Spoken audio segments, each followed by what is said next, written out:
नमस्कार। धरती करे पुकार में आप सबका स्वागत है। मैं हूं माइक पांडे। हम सब जानते हैं पिछले दशकों में मानव गतिविधियों के कारण पृथ्वी को काफ़ी क्षति पहुंची है। अंधाधुंध दोहन हुआ है और इसके कारण पृथ्वी का संतुलन बिगड़ गया है। खासकर प्राचीन जंगल और जल स्रोतों को भारी नुकसान पहुंचा है और इसका सबसे प्रमुख कारण एक है, वो है खनन यानी माइनिंग। और हाल ही में सरकार के द्वारा ठोस कदम उठाए गए हैं पृथ्वी को उसका अस्तित्व लौटाने के लिए, उसको फिर से जीवंत करने के लिए। कई जगहों पर भूमि को एक बार फिर उपजाऊ बनाने के प्रयास चल रहे हैं और ये संभव है रेस्टोरेशन से, धरती को पुनर्जीवित करके। इससे हज़ारों हेक्टेयर ज़मीन एक बार फिर बहाल हो पाएगी। तो आइए देखते हैं ये महत्वपूर्ण कदम और किस प्रकार हम सब इसमें सहयोग दे सकते हैं, इसका हिस्सा बन सकते हैं। यही है ध्येय मिशन लाइफ का। भारत विश्व की सबसे पुरानी सभ्यताओं में से एक, जहां का ज्ञान, इतिहास और विविध भूदृश्य पूरी दुनिया में प्रसिद्ध है।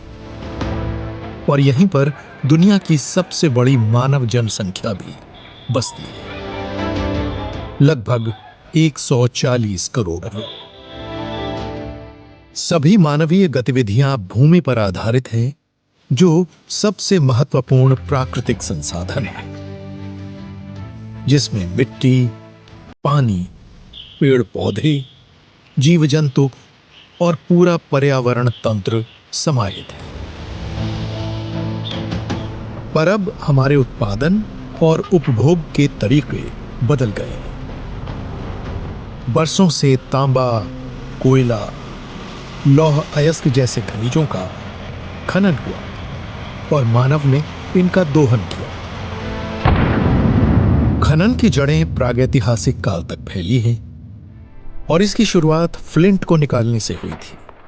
फ्लिंट यानी चकमक पत्थर औजार और हथियार बनाने के लिए उत्तम था। इसी प्राचीन काल में सोने और तांबे का खनन भी शुरू हुआ। आज इस्तेमाल होने वाला हर खनिज और धातु खनन का ही परिणाम है। खनन सामान के निर्माण, सेवाओं और बुनियादी सुविधाओं के लिए जरूरी है, जिनसे हमारे जीवन की गुणवत्ता में सुधार होता है। इसकी मदद से हम अपने घर, स्कूल, हॉस्पिटल, सड़कें, हाईवे, पुल और एयरपोर्ट्स बना पाते हैं। खनन से जुड़ी गतिविधियां बेशकीमती संसाधनों को निकालने में महत्वपूर्ण हैं, पर इनका पर्यावरण प्रणालियों और स्थानीय समुदायों और उनकी सेहत पर बुरा प्रभाव पड़ता है।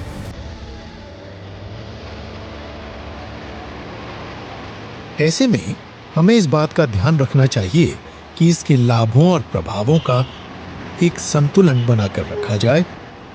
खनन वाले इलाकों का भूमि सुधार और बहाली पर्यावरण के पुनर्जीवन, बंजर जमीन को स्वस्थ और उत्पादक पर्यावरण प्रणाली बनाने में एक जरूरी कदम है। भूमि सुधार की प्रक्रिया में खनन वाले क्षेत्रों को फिर से आकार देने, मिट्टी और पेड़ पौधों को बहाल करना भी शामिल है, ताकि एक स्थिर और आत्मनिर्भर पर्यावरण प्रणाली बनाई जा सके। इसमें मिट्टी का स्थिरीकरण किया जाता है और उसको अनुकूल बनाया जाता है, ताकि वहां पौधों की बढ़वार में इजाफा हो सके। मिट्टी की उर्वरता को कायम रखने के लिए फिर स्थानीय पेड़ पौधे लगाए जाते हैं और इससे जैव विविधता धीरे धीरे फिर से दोबारा स्थापित होने लगती है।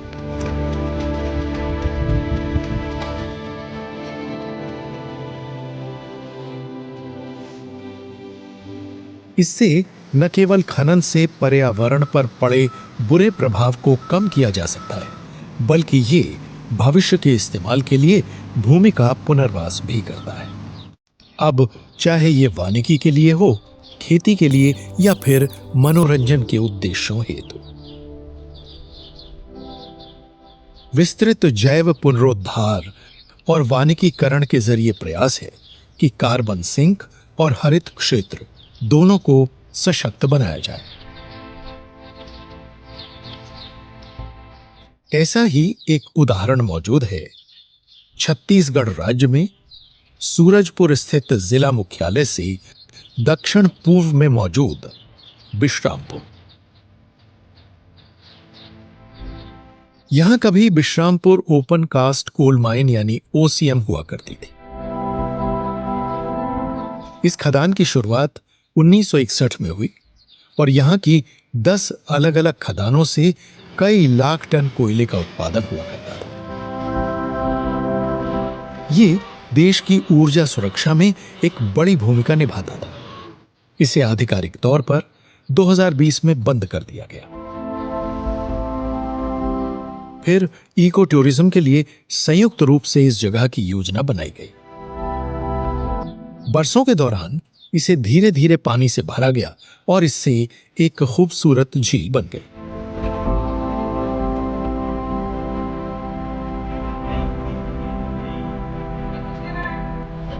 विश्रामपुर की इस बहाल की गई खदान को एक इको टूरिज्म गंतव्य के रूप में इसके अनूठे भूदृश्य और राष्ट्रीय राजमार्ग 43 तक इसकी आसान पहुंच के कारण बदला जा सका। छत्तीसगढ़ के मत्स्य विभाग ने पर्यटन और स्थानीय आजीविका की इसकी संभावना को देखते हुए इस इलाके को फिश फार्मिंग और नौकायन गतिविधियों के लिए विकसित किया है, ताकि स्थानीय लोगों के लिए आजीविका के विकल्प सृजित किए जा सके। ये इको टूरिज्म गंतव्य बोटिंग और फिश फार्मिंग जैसी गतिविधियों के जरिए एक अनूठा अनुभव उपलब्ध कराता है और साथ ही यहाँ एक आकर्षक तैरता हुआ रेस्टोरेंट भी है। इस तैरते हुए रेस्टोरेंट को south eastern coalfields limited SECL की मदद से खदानों को बंद करने की योजना के एक हिस्से के तौर पर बनाया गया है। ये तैरता हुआ रेस्टोरेंट यहाँ का एक बड़ा आकर्षण बन गया है और साथ ही स्थानीय समुदायों को आजीविका के अवसर भी उपलब्ध कराता है।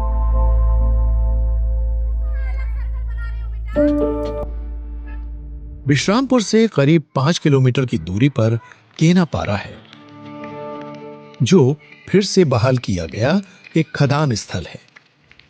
केनापारा इको टूरिज्म स्थल के लिए नौकायन आकर्षण का मुख्य केंद्र है और इससे फिलहाल शिव शक्ति महिला ग्राम संगठन नामक एक स्व सहायता समूह के 12 सदस्यों की मदद हो रही है। इसे केनापारा और आसपास के इलाकों की महिलाओं ने बनाया है। इसके सदस्य क्षमता निर्माण और कौशल के उन्नयन से जुड़ा प्रशिक्षण दे रहे हैं। इको टूरिज्म स्थल पर काम कर रहे सभी सदस्य तैरना जानते हैं और यहाँ इनकी सेवाएं लेने से पहले इन्हें लाइफ गार्ड और नौकायन का प्रशिक्षण दिया गया था। जनजातियों के गरीब परिवार जो मछली पालन के काम में लगे हैं, उन्हें आजीविका के एक अच्छे साधन का लाभ मिल रहा है और वो बोट राइड के लिए प्रति यात्री से 50 रुपए लेकर हर महीने 80 से 90 हजार रुपए कमा लेते हैं। बोटिंग की ही तरह यहाँ मछलियों के प्रजनन का काम भी शुरू किया गया। उद्देश्य था केनापारा के बड़े जल भंडारों का उपयोग करके रोजगार के अतिरिक्त अवसर पैदा करें। इस स्थल की एक और विशेषता है यहाँ का एक कौशल विकास केंद्र। 2019 में अपने पहले वर्ष के दौरान करीब 200 महिलाओं को बांस से फर्नीचर बनाने, कपड़े सिलने और अन्य वाणिज्यिक गतिविधियों का प्रशिक्षण दिया गया था। जिला प्रशासन ने इस जगह पर एक सी मार्ट खोला था ताकि महिलाओं के स्व सहायता समूहों, शिल्पकारों, बुनकरों, कलाकारों और मिट्टी के बर्तन बनाने वालों के उत्पादों का विपणन किया जा सके। आज विश्रामपुर वहनीय खनन और उत्तरदायी भूमि सुधार का एक उदाहरण बन गया है। इसे पिछले दशक के दौरान स्थानीय किस्मों वाली एक फलती फूलती पर्यावरण प्रणाली में बदल दिया गया है।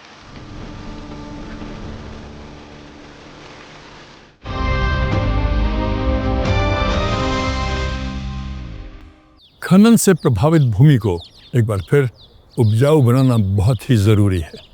आपने देखा कैसे स्थानीय लोगों की मदद से यहाँ की जैव विविधता को एक बार फिर उजागर करने की कोशिश की जा रही है। तालाबों को मछली पालन के लिए इस्तेमाल किया जा रहा है। इससे पर्यावरण तो फिर से बहाल होगा ही, लोगों को रोज़गार भी मिलेगा, आमदनी भी होगी, एक संतुलन आएगा, एक सुखमय भविष्य नजर आया है। खदान वाले इलाकों का पुनर्वास और भूमि सुधार पर्यावरण से जुड़े हमारे प्रयासों का एक प्रमुख हिस्सा है, जिनके जरिए पर्यावरण और समुदाय पर दुष्प्रभाव को कम से कम करने की कोशिश की जा रही है।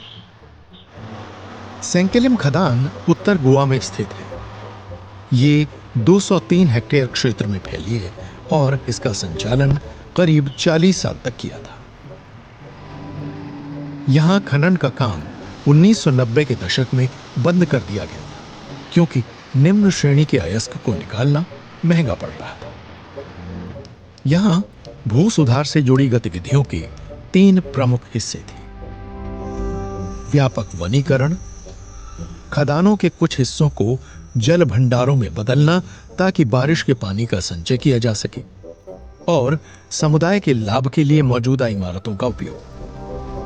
कचरे के ढेरों के स्थिर हो जाने के बाद कंपनी ने बहाल की गई एक खदान को चुना ताकि स्थानीय प्रजाति की वनस्पतियों का इस्तेमाल करके विभिन्न वनीकरण तकनीकों के साथ प्रयोग किया जा सके। विभिन्न संगठनों की तकनीकी महारत और सलाह ली गई। गोवा विश्वविद्यालय, राज्य कृषि विभाग, राज्य वन विभाग और रबर बोर्ड। पौधे लगाने के लिए कई प्रणालियां अपनाई गईं, जैसे कि हॉर्टी सिल्वीकल्चर। गोवा में उगने वाली ज्यादातर बागवानी फसलें कामयाबी से उगाई जा सकी। सेंकेलिम खदानों की बहाली को दिशा देने का काम पर्यावरण संरक्षण और समुदाय की जरूरतों दोनों ने किया है। खदान लीज का कुल इलाका 203 हेक्टेयर है, जिसमें से करीब 105 हेक्टेयर को वानिकीकरण के लिए प्रभावी रूप से बहाल कर लिया गया है और यहाँ पर 7,50,000 से भी अधिक पौधे रोपे जा चुके हैं। वानिकीकरण के साथ साथ खदानों के एक बड़े हिस्से को भी या तो ज्यों का त्यों रखा गया या वर्षा जल का संचय करके उन्हें जल क्षेत्रों में बदल दिया गया। इन जल क्षेत्रों का महत्व और बढ़ाने के लिए नेशनल इंस्टीट्यूट ऑफ ओशियानोग्राफी ने बारिश के पानी से भरी खदानों में मीठे पानी की मछलियों को पालने की संभावना का अध्ययन किया।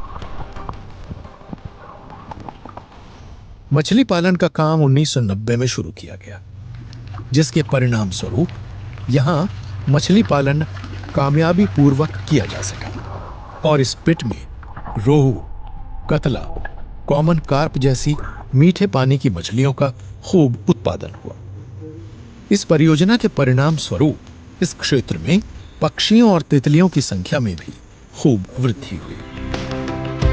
बहाली के इस काम को सिर्फ पौधे उगाने तक ही सीमित नहीं रखा गया, बल्कि इमारतों और वर्कशॉप जैसी पुरानी बुनियादी सुविधाओं का इस्तेमाल भी शानदार सामाजिक उद्देश्यों के लिए किया गया। खदान वर्कशॉप को एक तकनीकी स्कूल में बदल दिया गया ताकि स्थानीय युवाओं को शिक्षित किया जा सके, और रिहायशी जगहों को एक फुटबॉल अकादमी में परिवर्तित कर दिया गया ताकि स्थानीय समुदाय की जरूरतों को पूरा किया जा सके।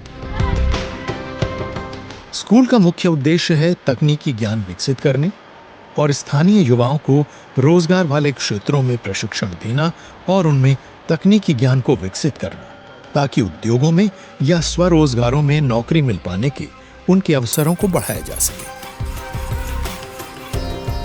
टेक्निकल स्कूल को national council of vocational training के साथ जोड़ दिया गया है। इसके कोर्स बाजार की जरूरतों के हिसाब से बनाए गए हैं। खनन क्षेत्र वाले विद्यार्थियों को प्राथमिकता दी जाती है। स्कूल हॉस्टल सुविधा भी उपलब्ध कराते हैं। अब तक इस संस्थान से 1,000 युवा ट्रेनिंग ले चुके हैं और उन्हें कई उद्योगों में नौकरी मिल चुकी है। एक खदान पिट में अनेक बहाली तकनीकों की कामयाबी के बाद दूसरे क्षेत्रों को भी सेंकेलिम खदान के दायरे में जैव विविधता परिवर्तित करने का फैसला किया गया। इसलिए सैंकलिन खदान प्रबंधन योजना वन विभाग के साथ विचार विमर्श करके तैयार की गई, जिसमें कीकर के बड़े पेड़ों को काटकर विभिन्न स्थानीय पेड़ों की किस्मों को लगाने का निर्णय लिया गया, ताकि इन क्षेत्रों की जैव विविधता बेहतर हो सके। नक्षत्र, राशि चिन्ह और आयुर्वेद के आधार पर नक्षत्र वाटिका और चरक वाटिका नामक 2 औषधीय उद्यानों को विकसित किया गया। इसके पीछे विचार यह है कि हमारे आसपास के क्षेत्रों में उगने वाले औषधीय पौधों के बारे में स्थानीय लोगों और स्कूल के विद्यार्थियों में जागरूकता फैलाई जाए। हर पौधे की पहचान की जाती है और इसके औषधीय महत्व के बारे में भी बताया जाता है। बांस एक ऐसी महत्वपूर्ण नकदी फसल है जिसकी बड़ी अहमियत है। इसमें ऑक्सीजन पैदा करने की कमाल की क्षमता होती है और ये माहौल से ज्यादा कार्बन को सोखकर उसे बायोमास में बदलने की भी काबिलियत रखती है। तो पर्यावरण में फिर से जान डालने के सिलसिले में ये एक अग्रणी कारक है। ये सभी जंगली पौधों में सबसे तेजी से बढ़ने वाला पौधा भी है। इसमें सबसे बड़ी खूबी ये होती है कि इसे काटने से इसका नया पौधा खुद पनप जाता है और सिर्फ 60 दिन में अपनी पूरी लंबाई हासिल कर लेता है, जबकि जंगली पेड़ों को इसमें 60 साल तक लग जाते हैं। बांस उगाने के काम को बढ़ावा देने के लिए पूरे भारत से बांस की विभिन्न किस्में राज्य वन विभाग और फॉरेस्ट रिसर्च इंस्टीट्यूट देहरादून की मदद से इकट्ठी की गई। यहाँ बांस की 25 से भी ज्यादा किस्में उगाई गई हैं। बांस को और ज्यादा बढ़ावा देने के लिए स्थानीय स्तर पर उपलब्ध बांस की एक विशाल संरचना बनाई गई। इस बैम्बू पवेलियन का इस्तेमाल स्व सहायता समूहों के लिए एक प्रदर्शनी हॉल व प्रशिक्षण केंद्र के तौर पर किया जाता है।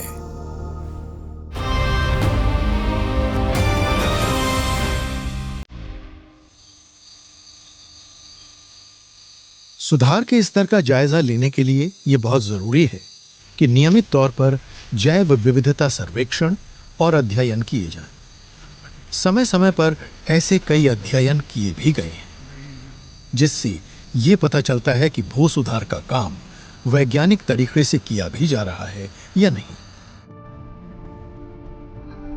खदानों की बहाली वहनीय विकास का एक अहम पहलू है। भू सुधार की प्रक्रिया का मतलब सिर्फ पौधे लगाना ही नहीं है, बल्कि इसके साथ कुछ और पहलू भी जुड़े हैं, जैसे कि जल क्षेत्र, बुनियादी सुविधाओं का निर्माण आदि। विभिन्न वैज्ञानिक सुनियोजित तकनीकों के इस्तेमाल से पर्यावरण, खदान कंपनी और हितधारकों सभी को लाभ होता है। सरकार ने कई कार्यक्रम शुरू किए हैं, जिनमें राष्ट्रीय वन रोपण कार्यक्रम, ग्रीन इंडिया मिशन, प्रधानमंत्री कृषि सिंचाई योजना PMKSY शामिल हैं, जिनसे 2,60,00,000 हेक्टेयर डिग्रेडेड लैंड बहाल करने और लैंड डेग्रेडेशन न्यूट्रलिटी का लक्ष्य हासिल किया जा सकता है। भू सुधार के प्रयास सिर्फ नियमों तक ही सीमित नहीं रहने चाहिए। इनका लक्ष्य जहां तक संभव हो सके पर्यावरण प्रणालियों को इनकी प्राकृतिक अवस्था में लौटाने, वानिकीकरण, मिट्टी को फिर से बेहतर बनाने और पर्यावास को बहाल करने से जुड़ी परियोजनाओं को चलाने का होना चाहिए।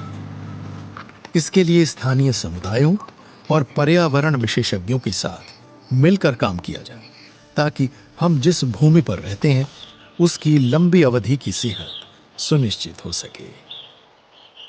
विकास और प्रगति के लिए खनन जरूरी है और इसकी जरूरत भी है, और खनन बिना पृथ्वी को अधिक क्षति पहुंचाए भी संभव है। खनन टेक्नोलॉजी की मदद से इस तरह से हो जिससे पृथ्वी को नुकसान न हो, इससे पर्यावरण को क्षति नहीं पहुंचेगी और विकास भी नहीं रुकेगा, क्योंकि पर्यावरण को नष्ट करके विकास संभव नहीं है। यह नया संकल्प भविष्य के लिए बहुत ही ज़रूरी है। इसके लिए हम सभी को साथ आना होगा। हम साथ मिलकर आने वाली पीढ़ियों के सतत भविष्य का निर्माण कर सकते हैं, एक बड़ा बदलाव ला सकते हैं। मिशन लाइफ के सिद्धांतों को अपनाकर उम्मीद है आपको आज का एपिसोड पसंद आया होगा। अगले हफ्ते फिर मुलाकात होगी। तब तक के लिए नमस्कार। और अब आ गया है समय साप्ताहिक क्विज का। हमारे पिछले हफ्ते का सवाल था, ऑलिव रिडली समुद्री कछुए हजारों की संख्या में घोंसला बनाने के लिए तट पर आते हैं। इस घटना को क्या कहते हैं? Olive ridley sea turtles come ashore in thousands to nest. The phenomena is known as, और इसका सही उत्तर है अरिबाडा। और आज के विजेता हैं मनोहर केंडोले, जयेश राठौड़, बरुनयन दास, डॉक्टर अभय कृष्णन और पस्पुलेट श्रीकांत। और इस हफ्ते के स्पेशल सर्टिफिकेट के विजेता हैं रघुनाथ यू, एच रामचंद्र भाट, योगेश कुमार, देवेंद्र राज सुथार, सुनीता अरोरा, सुरेश आहूजा, के सत्यनारायणन, विदित राज शर्मा, उषा जोशी और विशाखा दिनेश भडाने। हमारा आज का सवाल है, केनापारा एक परित्यक्त कोयला खदान जिसे इको पर्यटन स्थल में परिवर्तित कर दिया गया है, भारत के किस राज्य में है? Kenapara, an abandoned coal mine that has been converted into an ecotourism destination, is in which state of India? अपने अपने जवाब हमें एक हफ्ते के अंदर इस पते पर लिख भेजिए। हमारा पता है कमरा नंबर 880, 8वीं मंजिल, सूचना भवन, CGO कॉम्प्लेक्स, लोधी रोड, नई दिल्ली 110003। और हमारा ईमेल आईडी है dhartikare.pukaar@gmail.com। पहले 5 विजेताओं को मिलेगा धरती करे पुकार की तरफ से एक टी-शर्ट और सर्टिफिकेट, और अगले 10 विजेताओं को धरती करे पुकार के friends of the earth certificate.